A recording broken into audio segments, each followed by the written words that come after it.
Football is chess, not checkers. And you saw the matchup between what is one of the greatest offensive coordinators of our time and Josh McDaniels going up against one of the best young defensive minds in the entire sport in Mike McDonald. And defense won the day.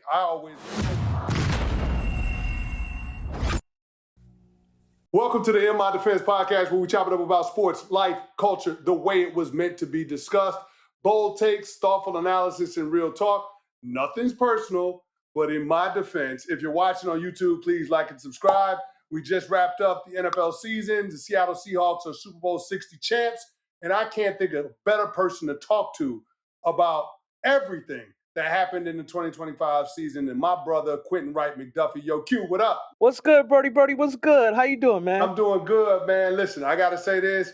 For all of the entertainment that the Super Bowl provide, I got to shout out Bad Bunny. Benito tore that motherfucker down for the halftime show. Shout out to him. Over 133 million people tuning in to watch him. New York had a water surge after this dude performed for halftime because everybody was going to the bathroom after his show rather than going to the bathroom during his show. That's how compelling, that's how much Bad Bunny is must-watch TV. The dude did not disappoint. I'm not going to lie to you, brother. I seen the halftime show after the halftime show. I didn't watch it in live real time. Oh, so you were one of the few then. You was watching Kid Rock counter programming? You was watching Kid Rock? Of course, I want to be a cowboy, baby. Of course, I was watching that. I mean, I know you like red. I didn't know you like red hats too. Nah. I only like red wine. I was just checking. I knew you like. No, it ain't that bad, I knew you brother. like the color crimson. I didn't know you like red hats though. Nah. We don't like that. But okay. It was really, Brooke wasn't feeling well, so I got into bed with her and dozed off a little bit. Woke up around 2:45. But I did get a chance to see the halftime show, and I'm not gonna lie to you, Canty. I always feel some type of way when people say, "Oh, the halftime numbers are crazy and tremendous," and when they compare it to Michael Jackson. People got to remember, with Michael Jackson, you had to sit your ass in front of a TV and watch that. There was no YouTube replays. There was no Apple Music replays. All that stuff makes up Bad Bunny's number. So as much as we want to say, "Oh, most views is Kendrick, more views than Michael," it's a little cap in there. Just a little cap. Well, let me say this. Nobody can top Michael Jackson being the first halftime performer for the Super Bowl. Nobody can do better than that, right? Prince came close with Purple Rain in Miami, in the rain, in platform shoes. Like Prince came close. Beyonce came close, but nobody can beat MJ. Now, we got to remember how all of this started with the halftime show with Keenan Ivory Reigns doing counter programming with In Living Color's crew. They did that, and they stole share from the NFL when it comes to the halftime show. And the league was like, no. We're going to get the biggest performer on the planet at the time, Michael Jackson, and we're going to have him do his thing. So that's how it all started. But listen, you can't take away anything from Bad Bunny. His performance was awesome. And I know a lot of people out there that are fans of the NFL. Some folks don't understand Spanish. Listen, I don't speak Spanish fluently, but I do understand vibes. And the vibes were high when it comes to Bad Bunny's performance. And I think people need to appreciate that, man. It was something that was unique from a cultural standpoint, but it represents where America is as a nation and how much of a melting pot we truly are. Yeah. They did a great job just going through the different cultures. When I got a chance to watch it back, and I think sometimes when you're there, you don't get to see the intricate details and some of the set designs and some of the symbolizations. So he did a great job there. He had an amazing show. He left on top. Now, the only person that left there with their heart broken more than the Patriots was Stefon Diggs, because he hurting right now. he hurting right now. Man, stall him out, man. He's hurting right now. Listen, we getting ready for Valentine's Day, and he ain't got a Valentine at this point in time. Well, listen, based on all the kids he had in 2025, I'm pretty sure he ain't going to be alone. Yeah. He got enough gifts. But while we on the Valentine's level, come on, it's your first Valentine's as a dad. Yeah. Do you have any plans? How are you working around this? I know OK is a little young, so OKC's a little young. So we got the night nurse coming a little bit early, so we can go out earlier for dinner. I got a wonderful reservation at one of our favorite restaurants in Midtown Manhattan.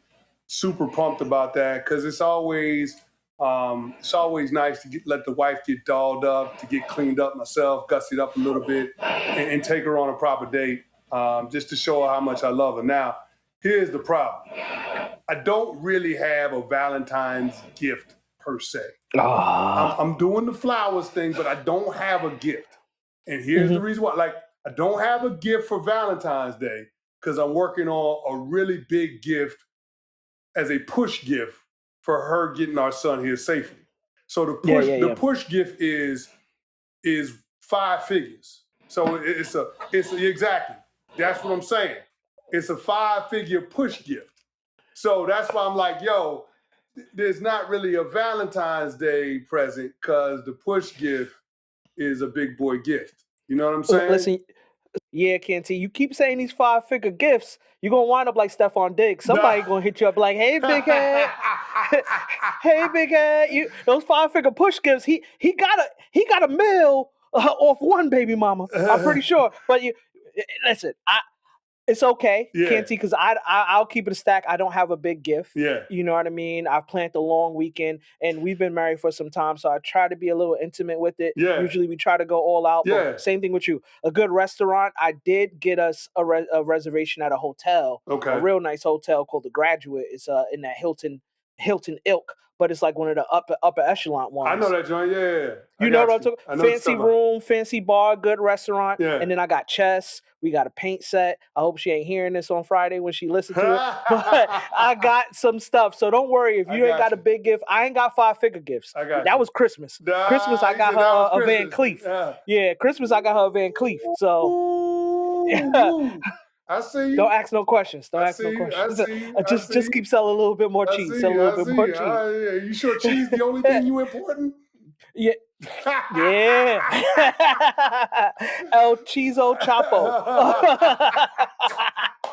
But listen, we're going to jump straight into the show, brother. We're going to talk a little bit about Super Bowl 60. It was an amazing game between two teams. And I won't say amazing, but let's just say the defenses were amazing. But that Seattle defense showed themselves to be special in a 29-13 win over the Patriots. Some people called it a snooze fest, but as a defensive guy, what did you think about that Super Bowl and how it played out? Man, I love it because football is chess, not checkers. And you saw the matchup between what is one of the greatest offensive coordinators of our time and Josh McDaniels going up against one of the best young defensive minds in the entire sport in Mike McDonald. And defense won the day. I always believe that defense wins championships. You know, I'm oriented to that side of the ball.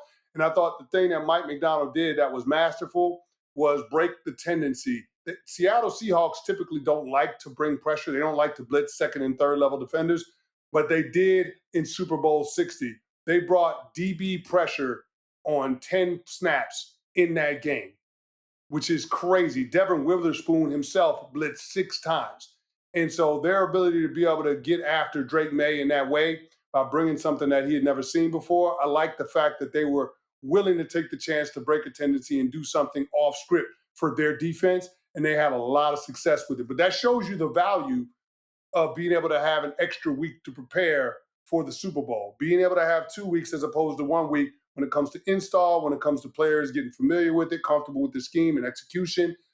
I thought that Mike McDonald did a really, really good job of utilizing that time. And that's probably the thing that surprised me the most about Super Bowl 60, because you saw one team in the Seattle Seahawks be more prepared than the other team in the New England Patriots. And you wouldn't think with the Patriots franchise muscle memory and being in the Super Bowl, with Mike Vrabel's history as a player being in the Super Bowl, that they would be the ones to be able to maximize the time and preparation ahead of the big game. But it was actually the Seattle Seahawks. Well, Canty, let's talk about the structure of the team. You gave a big shout out to that GM on the Seattle Seahawks side. Schneider, and how he put together the Seahawks. Yeah, straight. And I want to drill down on that real quick. Everybody in the NFL, all the fans of the NFL know Howie Roseman, the general manager for the Philadelphia Eagles. They praise Howie Roseman. He's won a Super Bowl with 2 different starting quarterbacks, 2 different head coaches. Well, guess what? Now so has John Schneider. The general manager for the Seattle Seahawks has been to 3 Super Bowls, won 2 of them, with a different head coach and a different quarterback. And oh, by the way, he has more wins. He has a better record in the regular season than Howie Roseman. So this goes to show you how sometimes perception might not be reality. Everybody believes that Howie Roseman is the best general manager in the sport. Oh, by the way, there's this guy in Seattle in the Great Northwest in John Schneider that's been doing his thing. And he's the one that had the confidence to make the bold moves to put this team in this position. Now, some of the bold moves he's made on the defensive side, but let's talk about one bold move he made on the offensive side. Well, two actually, getting Shaheed as well as getting Sam Darnold over there. Yeah. Do you think those two pieces kind of put a bow on what that Super Bowl team was going to be? Oh, no doubt. I mean, you could see it coming a little bit with Seattle last year in terms of the identity that Mike McDonald wanted to forge with his team, with his program. But I think if we're going to retrace the steps that the organization took to get to this position, we got to go back 3 years ago with the decision that they made to move on from Russell Wilson. Mm-hmm. Trading Russell Wilson ends up being the foundation of this team. They got multiple first-round picks, multiple second-round picks for trading Russell Wilson that ended up turning into starting left tackle Charles Cross, starting cornerback, arguably the best player on your defense, Devin Witherspoon, turned into Boye Mafe and Derek Hall. And Derek Hall had a huge game in the Super Bowl, 2 sacks, forced fumble. Devin Witherspoon had a huge game in the Super Bowl, all of the pressures. He had the quarterback hit on Drake May that led to the Uchenna Nwosu touchdown. They called it a pick six, but it looked like a sack fumble to me. Doesn't matter. Same result for Seattle, 7 points on the board. But that ends up being the foundation for this team, the pieces that they got in the Russell Wilson trade. And then, oh, by the way, they avoided paying Russell Wilson $245 million on a contract extension. That's money that they could allocate to other areas of their team. So the Seattle Seahawks found value at quarterback where other teams around the league did not. And here's the thing. We had the Russell Wilson trade 3 years ago.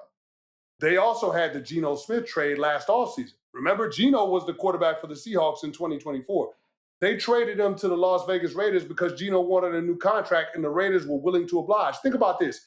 The Raiders could have signed Sam Darnold for just money, but they decided to fork over a draft pick to get Geno Smith and pay Geno Smith. Again, Seattle Seahawks finding value where other teams didn't at quarterback, which is the most important position, the most expensive position in the entire sport.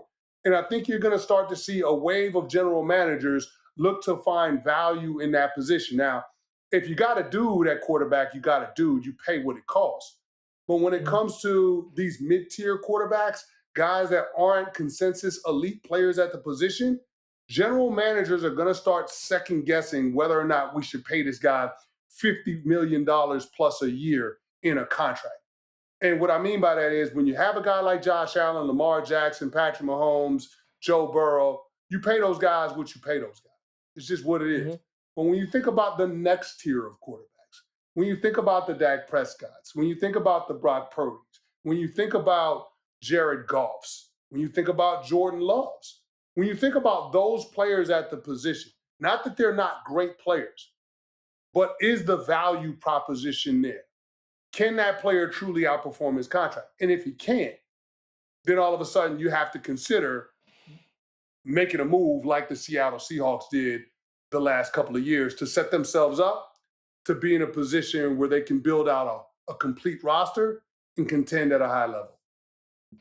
Now, I want to touch on the New England Patriots, and then we're going to go through some different rankings and talk about some different draft classes. That the Super Bowl kind of revealed that Sam Darnold ain't no slouch. Yeah.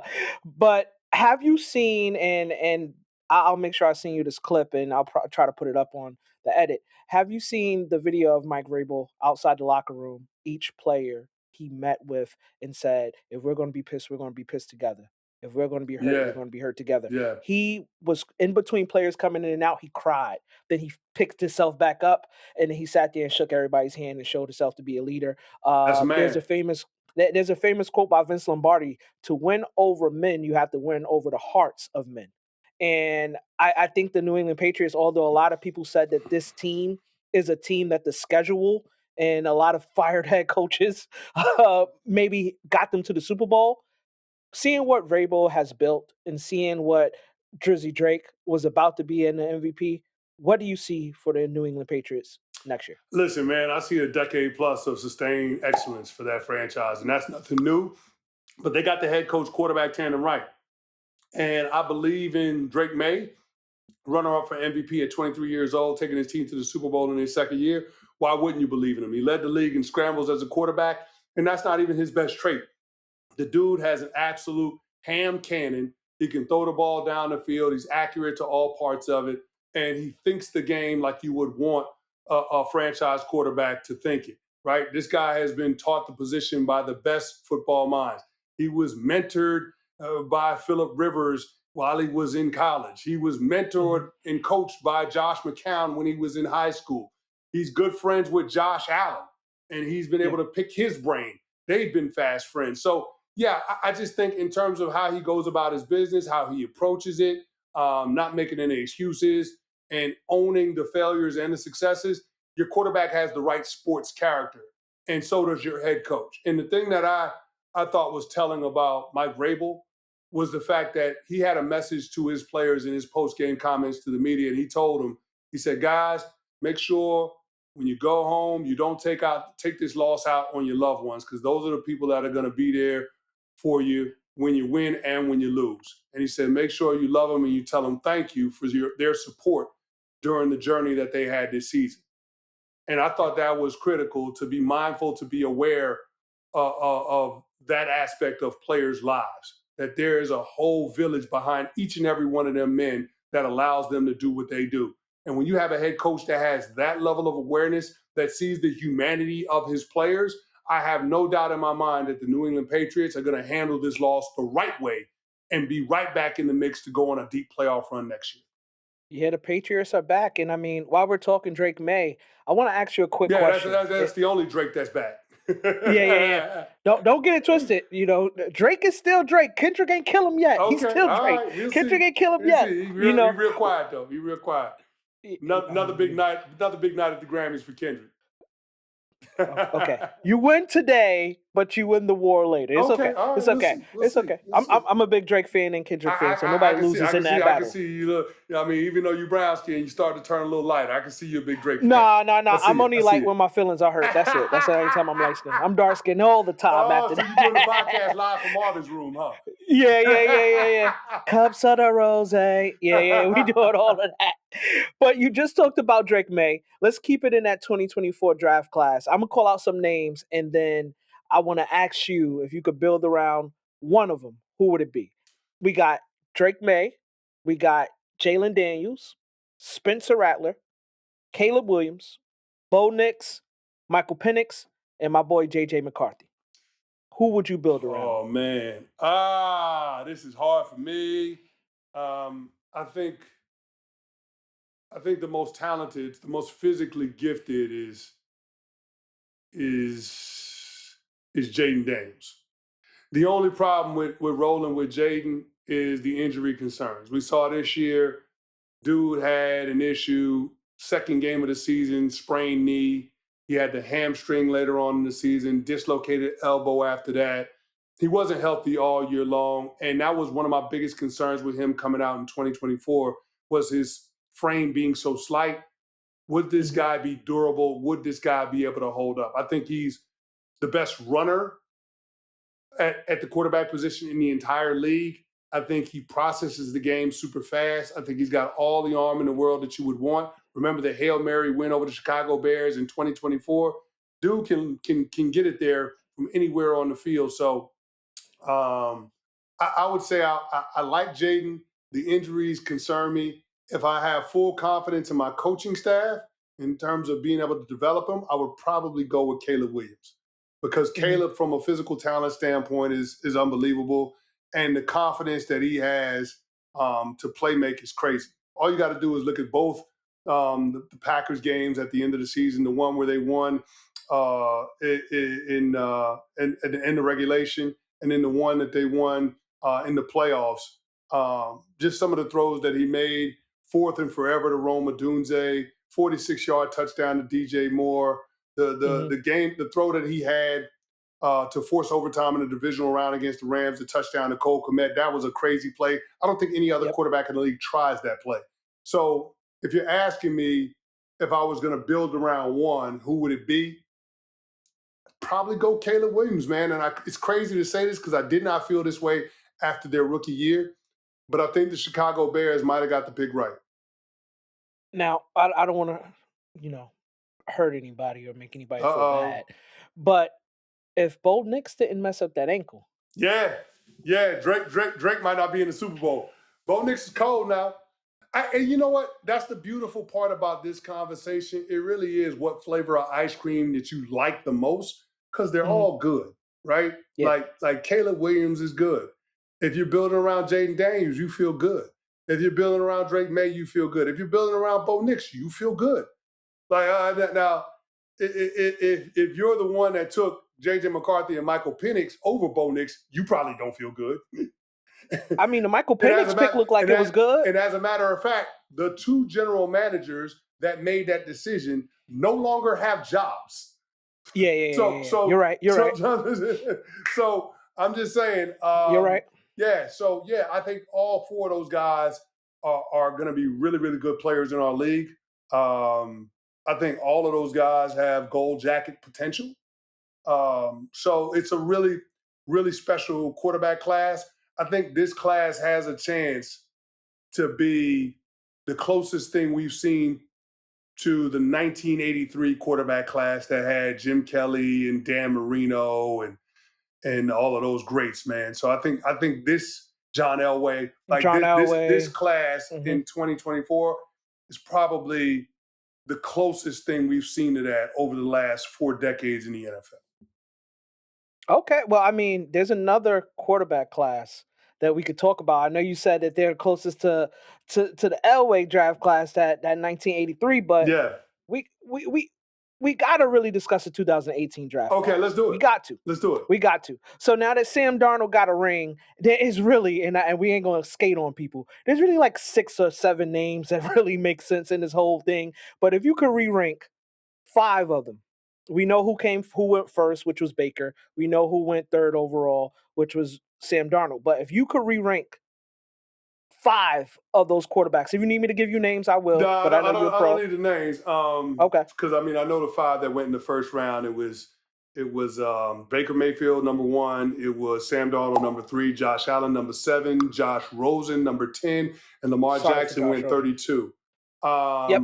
Listen, don't feel bad for Josh Rosen. He's graduating from Penn Business School, so Josh Rosen gonna be fine. He getting chicken. And his family comes from a well-to-do family, so Josh Rosen is cool. No, don't worry about Josh Rosen. He's straight. If I'm re-ranking them, I mean, you want to side with the quarterbacks that have won MVPs first and foremost. I would have Lamar first, but I know people love Josh Allen, whatever. Both of them have MVPs in the trophy case, but both of them haven't been to a Super Bowl. Both of them have been to conference championship games, but they haven't been able to get over that hump. Whereas Sam Darnold has actually gone to the conference championship game, won that game, and then won the last game of the season, which is the Super Bowl. So, yeah, I struggle with it, man. From a physical talent standpoint, they're all right there. Sam Darnold is underrated when it comes to his physical traits. Sam Darnold, is, from a talent standpoint, is neck and neck with those guys. Now, I get it. Those guys have won MVPs, and you can't take that away from them. That's the top line of the resume. But, I mean, Sam Darnold is a champion, and he will be that for the rest of his life. And now it feels like he's found a forever home when it comes to his football life, his football mortality in Seattle. So I'm curious to see how this story ends up shaking out. I would say that Lamar and Josh Allen are clearly 1 and 2 in that class. Sam Darnold with the Super Bowl win has propelled himself ahead of Baker Mayfield. But I will say this, Sammy Darnold is closing the gap with Josh Allen and Lamar Jackson. He is closing it. That's a hot take. Sam Darnold is the most winningest quarterback in the last 2 years of football. And I think we've done the thing of letting the first 4 or 5 years color how we feel about Sam Darnold. And it's just unfair to him that he's been with dysfunctional franchises as a part of his story. He went to the New York Jets, and then he got traded to the Carolina Panthers. What would Lamar Jackson's career look like, or Josh Allen's career look like, if they went to the New York Jets, or if they went to the Carolina Panthers, back when owner David Tepper took over the team? Here's the thing. The Panthers were in the playoffs this year. The Carolina Panthers ain't had a winning record since David Tepper owned the team. Think about that. Yep. They ain't had a winning record since David Tepper owned the damn team. So think about if those quarterbacks, as good as they are, would have went to those situations rather than going to Buffalo, rather than going to Baltimore. Could be a different story. Now, it's a hypothetical that we will never prove. All I will say is this. When Sam Darnold got with a functional franchise, he's been the most winningest quarterback in the NFL, and that's across two different teams, Minnesota and Seattle. Talking stats and facts. Can I give the number 5? Because you gave 4. I want to make a little joke and give the number 5 because you gave 4 of them. Number 5 is Mason Rudolph. So he's the number 5. I thought you meant Josh Rosen, because Josh Rosen got drafted in the top 10 of that class. Yeah. But I just meant the top 5 quarterbacks of that draft. Josh Rosen, he seen the field, but he didn't see it the way he wanted to. Yeah. But if you go top 5, Mason Rudolph. I mean, boy, you just love talking about people with red hats, don't you? Yeah, listen. I'd rather talk about Mike White, but he wasn't too nice. You heard? Mike White Mike White went to Camden High School or something. The way he act like he got a little brother Mike in the White. pause. I'm a fan of Mike White. Me too. Mike White is an urban legend in the tri-state area. Yeah. He killed it when he was with Jets for a little bit. When he was with the Jets for a little. Now, before we get to 99 problems, and I know everybody looks forward to that segment, I want to ask: do you believe in superstition? Yeah, I'm a player, man. Every player is superstitious. You a player, you superstitious. Every athlete is superstitious. Yeah. I always ate seafood the night before a track meet. I watched Rocky, all the Rockies straight through before a track meet. So I have my thing I did, play solitaire. I ran track, so I try to slow down. Solitaire slowed me down a little bit, and so did chess. But did you know that in 2005, the Philadelphia Eagles lost to the Patriots? Do you know who won the championship in 2025? The Eagles. Oh, I saw this. Yes. 2006. I saw this. Seattle Seahawks lost the championship to the Pittsburgh Steelers. Yeah. Do you know who won that championship now in 2026? Seattle. 2007. The Bears. They lost to the Colts, Bears. right? Yeah, even though even though my guy Devin Hester ran that jump back on the opening kickoff, they lost to the Colts. Yeah. Do you think, from what we've seen with Caleb, I know we talked about that draft class 2024, do you think that the superstition of the 10-year revenge curse is going to happen? You mean 20 years? The Bears going to win a chip. 20 years, right? 20 years. 20 years. Yeah, man, listen, my way too early Super Bowl 61 prediction, I got Bears Patriots. Now. Oh, no, wait, don't burn it, because we got 99 problems. Don't give them too much sauce. Okay, but here's the thing. You want to get into conspiracy theories and superstitions, I'm going to give you another one. Look at the Super Bowl 61 logo, and look at the colors in the logo. And in the colors in the logo is the orange from the Chicago Bears. I'm just telling you, it could be the Bears year. It could be the Bengals. My wife is a huge Bears fan. My son was born this year. She wants him to be a Bears fan. I'm just saying, it could be good things coming for the Chicago Bears in 2026. I'm just saying. So it ain't the Bengals? It ain't the Browns? Man, hell no.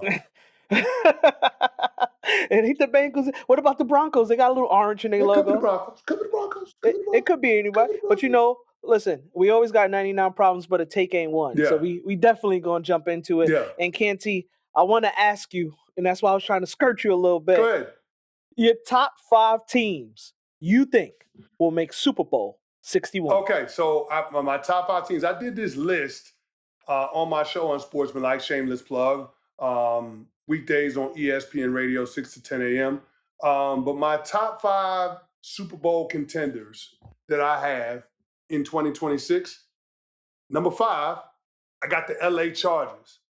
They got 11 wins in back-to-back seasons. Their injuries to the offensive line this year undermine their season. Rashawn Slater, Joe Alt are going to be back. I like the receiver trio with Quentin Johnston, Ladd McConkey, and Gadsden, the tight end. Hampton and Vidal, nice 1-2 punch in the backfield.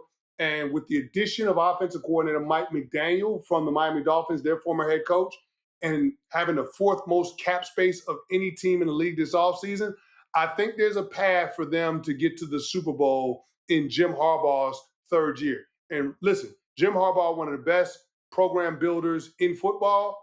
It don't take him long for his teams to get to the championship rounds. So I got the Chargers at number 5. I got the Broncos, number 4. Listen, they were a broken ankle for Bo Nix away from going to the Super Bowl this year.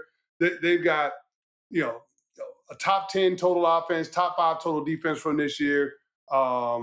They changed offensive coordinators. They fired Joe Lombardi and they hired Davis Webb. They promoted him. We'll see how that works out, but they got some cap flexibility. They got 9 draft picks, so they should be around in 2026. New England Patriots, what's understood ain't got to be said. I love their head coach and the quarterback. That's the foundation for success for any NFL team. The Chicago Bears at number 2. Bears at number 2. Caleb Williams led the league in fourth quarter comebacks. They were number 1 in turnover differential. It's a top 5 run game. They've got to find more pressure players on defense to create pass rush. And Caleb needs to be more consistent hitting the layup throws. But there's a lot to love. And the one thing that I can appreciate about what Ben Johnson has done with his team is that he has created the right mentality. When he was asked about this season after the Rams lost in the playoffs, and everybody wanted to know if they could build on it, he says, no, you have to start from scratch. You have to start from zero and climb back up to the top of the mountain.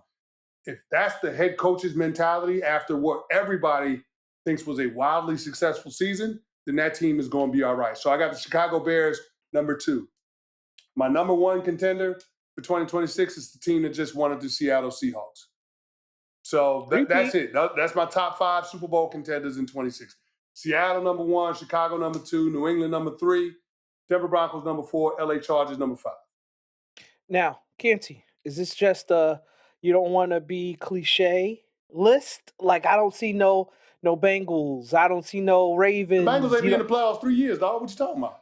The Bengals don't make the playoffs. They ain't been in the playoffs 3 years in a row, bro. But when they do, there you go. Man, here we go. But I'm just saying, Canty, like, man, all right, so no team, no quarterback has got more mileage out of losing a Super Bowl than Joe Burrow. You know what's crazy? I seen a stat today that said Joe Burrow in the Super Bowl was 22 of 33, 263 yards, 1 touchdown, 7 sacks, and everybody was like, he played so amazing. That defense sucked. My guy Drake May was 27 of 43, 295, 2 touchdowns. I mean, he did have that until, more than 1, and then a fumble. But he had 6 sacks, and everybody's like, he sucks. He's overrated. The Patriots really ain't nice. So I feel you. People are riding the Josh Burrow, like a rodeo. Pause. Yeah. So I get you. I get you. So I understand that. But one more question, and then we'll go to wins and losses. What's one team that is maybe one piece away and you could see them jump in this top 5? Ooh, it could be from the draft. It could be anything, free agency, anything. You know what? I'm going to go with my Baltimore Ravens, man. I think that they're a sneaky team to watch. They got some housekeeping they got to deal with. Lamar Jackson has a $74 million cap hit this offseason, so they got to work out an extension to lower that cap number. They got a brand new head coach in Jesse Minter. I love the additions of his staff. My former teammate Anthony Levine as a special teams coordinator. They hired Anthony Weaver as their defensive coordinator. So I like the direction that they're going with the overall staff. I think the Baltimore Ravens, if they can address the offensive line and get that fixed, especially the interior of the offensive line, then all of a sudden they're going to be cooking with hot grease. They could stand to get some more pressure players on defense, but I have no doubt that Jesse Minter will find a workaround for that. My biggest concern with the Baltimore Ravens is the offensive line and the run game because it's not what it once was. They got to get that right. That's got to be dominant in order to bring out the best version of Lamar Jackson and that Ravens team as a whole. Every time you know the Baltimore Ravens to be really good at football, they've always been able to run the football. They got to get back to that identity. Or how about Lamar start eating right, stop losing weight? He lost a hell of weight this year. He lost about 15 to 30 pounds. You can't be Yeah. that dude toting the rock and you losing 15 to 30 pounds, Yeah, man. he just don't look the same, man. All of the hits that he's taking and stuff is just not the same. So, yeah, the Ravens got to get right, man. Like, I mean, the Ravens had too many games where they didn't crack. The Ravens had 4 games this season where they didn't rush for 100 yards. Think about that. That's not Baltimore Ravens football. They never do that. No, So even though no. they have some gaudy totals and they ran it up with their rushing totals toward the end of the season, they weren't consistent enough with their run game throughout the year to effectively have the kind of season that Baltimore expects. Listen, we hope that the Ravens have a good year. I love the Ravens. I'm a big Lamar fan, as you know. Yeah. That's my favorite But quarterback in it's the the league Bird right Gang now. over here all day, man. I'm with that. Always. They sign checks. You got to have some allegiance when Yeah, they for sign sure, checks. for You sure, feel for me? sure. You feel me? Listen, we like to end how we started. We talk about wins and losses on and off the field, but sometimes, they trickle down into personal life, popular life, mainstream news. But we want to make sure you guys hear what our wins and losses for the week are. So, Canty, what's your loss for the week? My loss for the week is Moussa Diabaté, forward for the Charlotte Hornets. Got into a bit of a fisticuffs earlier in the week and their loss to the Detroit Pistons and snapped the Charlotte Hornets win streak. They were one of the hottest teams in the NBA. But when you start a beef and then you get mushed on national TV and don't get your lick back, and on top of that get suspended 2 games, I got to have you wear that L. Now, I know Beef Stew Isaiah Stewart got suspended 7 games, but I feel like he got his money's worth out of that one. That was a pretty good mush. Yeah, but if you see his family portrait, I'll see his family portrait. It looks like a Hallmark picture. I can't listen. I ain't trying to get canceled, so I ain't gonna say it online. But I'll show you his family portrait. You wouldn't think he as gangsta as he is. His nice, sweet mulatto family. Oh my God. But Canty, my loss for the week. I mean, I'll keep it short and sweet because to me, I don't want to drag it. But my loss for the week is the Vikings, DK Metcalf, and Justin Jefferson, and it's very self-explanatory. Sammy The Darnold. Vikings, because you got rid of Sammy Darnold. Sammy And Darnold. oh boy, he took off during the birth of his child. I respect it. Family comes before all things, but now you ain't got a job, brother. Figure that out. Then we got DK Metcalf. Brother is over there punching the sky, but he should be good. He got a beautiful wife he just got married to recently. He'll live the life. But he's punching the sky because that was his ringing thing. Same thing with Tyler Lockett. Tyler Lockett left the team. I feel He bad for bookend Tyler. Super I feel Bowls. bad for Tyler Lockett. They could have picked him up at least for the playoff run, maybe. And then lastly, as I said, you gotta always acknowledge that if Sam Darnold, who is the only quarterback that have 2 wide receivers back to back with over 1,300 receiving yards, JJ this year with the Vikings, I know he's punching the sky because JJ McCarthy couldn't get him a ball at all. Yeah. At all. Not great. So those are my losses. Okay. But those are the losses that kind of surround the victory of Sam Darnold. But yeah, that's the winner for the week, right? Sam Darnold. Yeah, Completes Darnold. the greatest, one of the greatest redemption arcs we've ever seen in the NFL. So Sam Darnold's the consensus winner of the week, no doubt. Listen, I got one little slight winner of the week too. Well, one goes out to all the Hall of Famers that made the NFL class for this year. I'm a big Luke Kuechly fan, so I was happy to see he made it. Some Big people Larry got Fitzgerald snubbed, but fan here, man. Larry Fitzgerald, shout out to him. One of the best to ever well do it, deserved. obviously, but just a true gentleman in the sport. Larry Fitzgerald, well deserved. And then lastly, did you see the Hall of Fame finalists for the NBA? I'm happy to see my guy Mari. I'm happy to see Elena Dellavedova. Mhm. I'm happy to see her get in. We know Candace Parker is getting in, Oh, for repping the sure. shot. I'm pretty sure Mel gonna be hyped, repping the shot always. for sure. I'm gonna tell you somebody else is getting in, and then we could go to we could go to the closing. But Doc Rivers is up for finalists this year, right? Hey, man, you know who need to be in the Hall of Fame? Doc Rivers' agent. Doc Rivers' agent is Hall of Fame. Doc Rivers got the best. Man, listen, we said we was joking about Joe Burrow getting the most out of a loss in the championship. I don't know that there's been a coach to ride one title as One ring. far as Doc Rivers rolled that 2007 Boston Celtics title. Nah, God damn, Doc, that's pretty good. Yo, he's Doc worse Rivers than the is doing dude. it.